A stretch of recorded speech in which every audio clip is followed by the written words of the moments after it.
Are we on right now? We are on. It's always live with Crewnation. Look at her face. Y'all see that?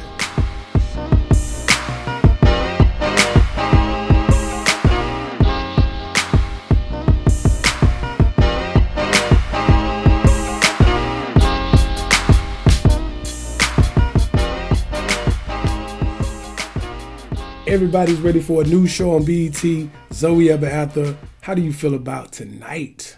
Well, I hope they're ready. I mean, I think the people are ready. I hope so. I mean, I think, listen, they were running tons of Brandy stuff on BET. Right. I think to get everybody in the mood for Brandy. And this is a show where she just shines. I mean, she's fantastic. Oh, yeah. She is so funny. She is so relatable. To what level do this show and Brandy Pacific as a character, as Zoe Moon, how does it resonate with you? Well, when I read the script, first of all, I read the pilot script and I laughed out loud, which is rare.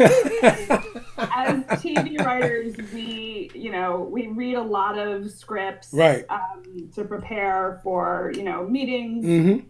for different jobs and shows. And I read the script and I laughed out loud. And what's so funny is that a girlfriend of mine had read about the show and she read the premise of the show. Right. And before, minutes before I had my first meeting with Erica Montolfo-Burra, the creator of the show, and some of the other producers, she called me up and she said, I just read about this show and I think you would be perfect for it. But when I read the script, the character resonated with me on so many levels. I am divorced.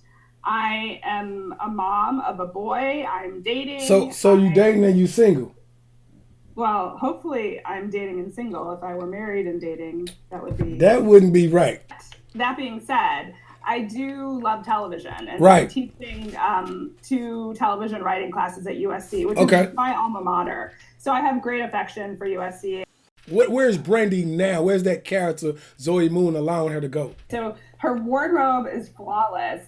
And she is every woman. I mean, Brandy really is every woman. She is a businesswoman. She is, a mother. Right. She is a single woman. So she's trying to figure out where she fits in the dating world. So that's all new to her. So, I mean, like so many of us, she's trying to date, but then she's trying to manage her career. And then she's trying to manage her child. And she has these people in her office who are her friends, but coworkers. And so she's trying to manage them.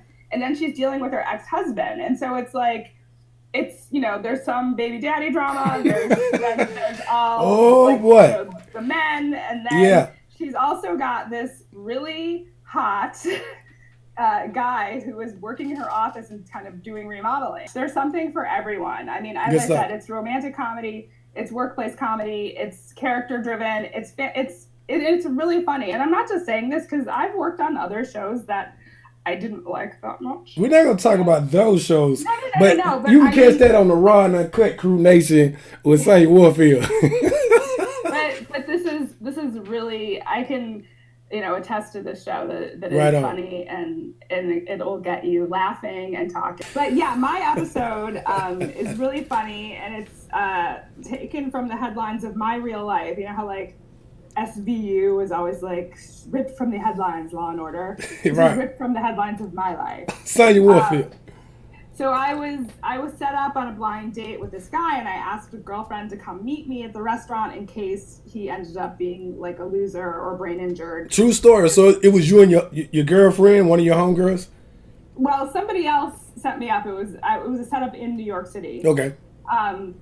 And somebody else set me up, but I had a girlfriend who lived in New York City, and I didn't want the whole night to be blown if this guy was a loser. Makes sense. I was only there for 5 days. So I was in my 30s then. So really anyway, it's a whole other story. But my girlfriend comes to rescue me from the date. But the guy was really good looking. He was intelligent. He was not brain injured. He was kind of a catch. And so she came, so I'm giving her all these signals read, it's okay. Go away. Bye. But she didn't get it. Reading any of my signals. And so she just kind of stayed with us on the date. Wow, the whole time. The rest away because it's very funny, and you'll watch the episode. But if you had to break this show down, as you do with your students, break it down for our audience. What is this show providing? Like, tell me, why does this show fit with the BET outfit? Well, this show, what I love about this show is if anybody, if you love kind of workplace comedies and romantic comedies and character-driven comedies, that's what ZOE After is. They're all just very real and they're very funny. And they all have their quirks and their flaws, and they're all relatable. And I think that's what people are going to gravitate to. Right. And I think that's the key word, is relatable. When I saw the first episode, that's what I took from it. And just to be a part and be on set with y'all and just see the process and be a part is just like, man, I mean, this is just going to be a great show. I saw it from day one, and I'm just glad the first episode has, been received so well. The second episode drops tonight. It's on. I'm definitely going to be watching. Tune in. I'm telling everybody, just tune in. So we thank you for taking out the time, Sonja, and just talking with us. I'm Sonja Warfeild. My episode of ZOE Ever After airs tonight. Please watch it. It's on BET. And I am a friend of Crewnation.